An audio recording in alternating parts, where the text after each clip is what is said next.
Halo semuanya, perkenalkan nama saya adalah Dahliani Pratiwi dari kelas S2171 STIE IPUJA. Kali ini saya akan mempresentasikan mata kuliah penganggaran dari Bapak Dr. Suyanto SE MM MAKCA. Judul dari presentasi kali ini adalah anggaran kas. Langsung saja kita masuk ke materinya.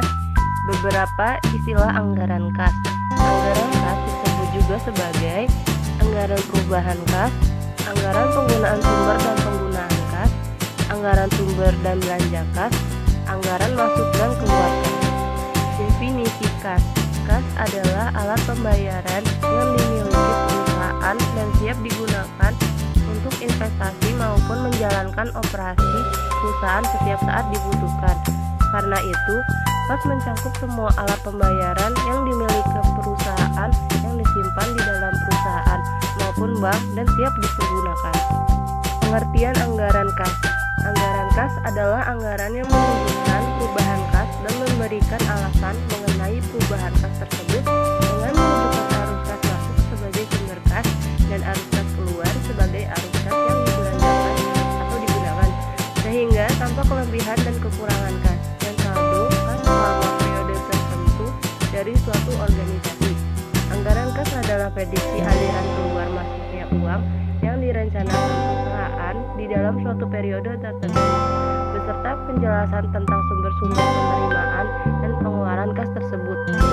Penyusunan anggaran kas merupakan cara yang efektif untuk merencanakan dan mengendalikan arus kas, memperkirakan keperluan kas, dan secara efektif menggunakan kas yang berlebih atau surplus maupun kas yang kurang atau defisit. Pada saat itu, kas dapat digunakan untuk membayar utang dan diinvestasikan pada surat berharga jangka pendek untuk mendapatkan laba. Pada saat defisit, kas dapat segera diupayakan untuk menutupinya, misalnya dengan cara meminjam, menambah modal pemilik, menjual aset yang menganggur, dan sebagainya. Mengapa anggaran kas penting? Yang pertama, kekurangan uang akan menyebabkan perusahaan tidak dapat membayar berbagai aktivitas operasi dan investasi. Yang kedua, kelebihan uang pada suatu saat melebihi kebutuhan perusahaan menyebabkan terlalu banyaknya uang yang menganggur, padahal seharusnya uang tersebut dapat dikelola secara lebih optimal lagi untuk kepentingan perusahaan. Tujuan penyusunan anggaran kas. Yang pertama, menentukan saldo atau posisi kas akhir setiap periode sebagai hasil dari operasi yang dijalankan. Yang kedua, mengetahui kelebihan atau surplus atau kekurangan atau defisit kas pada waktunya. Yang ketiga, menyelaraskan kas dengan aset lancar, aset tak lancar, utang, modal, pendapatan, dan beban. Yang keempat, mengetahui sumber kas masuk yang diperoleh selama satu periode dan digunakan untuk apa sumber kas masuk tersebut. Hal ini tampak pada arus kas keluar. Yang kelima, mengetahui kapan utang dibayar kembali. Yang keenam, menilai realisasi kas masuk dan kas keluar agar dapat diketahui selisih realisasi dan anggaran. Yang ketujuh, memperkirakan sumber kas masa depan. Dan yang terakhir, menunjukkan hubungan laba bersih terhadap perubahan kas. Jadi, pada dasarnya, tujuan dibuatnya anggaran kas adalah untuk memberikan informasi yang relevan tentang taksiran, penerimaan, dan pengeluaran kas perusahaan pada suatu periode tertentu di masa mendatang. Menggunakan anggaran kas yang pertama sebagai dasar yang sehat untuk pemantauan aktivitas secara terus-menerus. Yang kedua, sebagai dasar pengambilan keputusan pinjaman jangka pendek maupun jangka panjang atau dengan tambahan modal sendiri untuk menutupi defisit. Yang ketiga, sebagai dasar kebijakan pemberian kredit. Yang keempat, sebagai dasar menentukan kemampuan perusahaan membayar dividen kepada pemegang saham. Yang kelima, sebagai dasar dalam peningkatan kemampuan pembayaran kewajiban jangka pendek. Yang keenam, sebagai dasar dalam memperkuat posisi dalam penawaran. Faktor yang mempengaruhi anggaran kas. Yang pertama ada kegiatan operasi. Kegiatan yang bersifat rutin dan terus-menerus, membeli dan menjual produk atau jasa. Selanjutnya ada kegiatan investasi.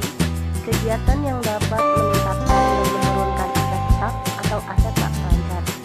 Menjual dan membeli surat berharga jangka panjang, bangunan, tanah, kendaraan, dan lain-lain. Dan terakhir, kegiatan pendanaan atau pembiayaan kegiatan yang berkaitan dengan utang dan modal sendiri, pinjaman utang, penerbitan saham, pembelian kembali saham, dan lain-lain. Selanjutnya ada penjelasan. Yang pertama ada aktivitas operasi, yaitu berbagai aktivitas yang berkaitan dengan upaya perusahaan untuk menghasilkan produk perusahaan, sekaligus semua upaya yang terkait dengan upaya menjual produk tersebut. Yang kedua ada aktivitas investasi, adalah berbagai aktivitas yang terkait dengan pembelian dan penjualan harta perusahaan yang dapat menjadi sumber pendapatan perusahaan, seperti pembelian dan penjualan gedung, tanah, mesin, kendaraan, pembelian obligasi atau saham perusahaan lain, dan sebagainya. Yang ketiga ada aktivitas keuangan atau pendanaan, adalah semua aktivitas yang berkaitan dengan upaya untuk mendukung operasi perusahaan dengan menyediakan kebutuhan dana dari berbagai sumbernya beserta konsekuensinya, misalnya penerbitan surat hutang, penerbitan obligasi, penerbitan saham baru, pembayaran dividen, pelunasan hutang, dan sebagainya. Berikut merupakan bagian aktivitas operasional. Berikutnya merupakan bagian aktivitas investasi. Dan yang terakhir merupakan bagian aktivitas keuangan. Dua pendekatan dalam penyusunan anggaran kas. Yang pertama, pendekatan kas masuk dan kas keluar. Metode ini didasarkan pada analisis naik dan turun kas yang dianggarkan yang mencerminkan semua arus kas masuk dan arus kas keluar dari anggaran jualan, anggaran biaya atau beban, dan anggaran tambahan produk modal. Sering digunakan untuk anggaran kas jangka pendek sebagai bagian dari rencana laba tahunan, disebut juga sebagai metode langsung. Dan yang kedua ada pendekatan akunting keuangan, lebih cocok untuk anggaran kas jangka panjang. Cara menyusun anggaran kas berdasarkan ikhtisar laba rugi dan neraca yang dihasilkan akunting keuangan, disebut juga dengan metode tak langsung. Anggaran kas dapat disusun dalam dua bentuk. Yang pertama, anggaran kas bentuk tunggal, disusun dengan cara mengelompokkan satu kelompok kas masuk dan satu kelompok kas keluar.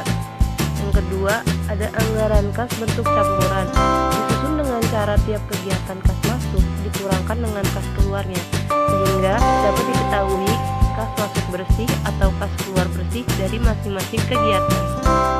Berikut merupakan bagian penyusunan anggaran kas.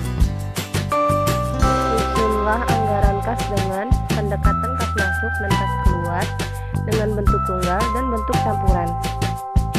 Berikut merupakan langkah-langkah kas masuk kas keluar bentuk tunggal.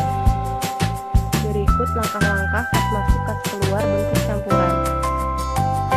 Format anggaran kas. Yang pertama, saldo kas awal periode. Yang kedua, penerimaan kas yang terdiri dari aktivitas operasional, aktivitas investasi, aktivitas keuangan, penerimaan kas total.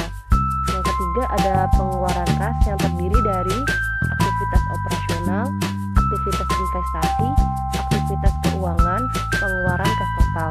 Dan yang keempat, saldo kas akhir periode. Berikut merupakan contoh soal dari anggaran kas. Berikut merupakan lanjutan dari contoh soal anggaran kas. Berikutnya merupakan jawaban dari contoh soal anggaran kas. Sekian presentasi dari saya, kurang lebihnya mohon maaf. Wabillahi taufiq wal hidayah. Wassalamualaikum warahmatullahi wabarakatuh.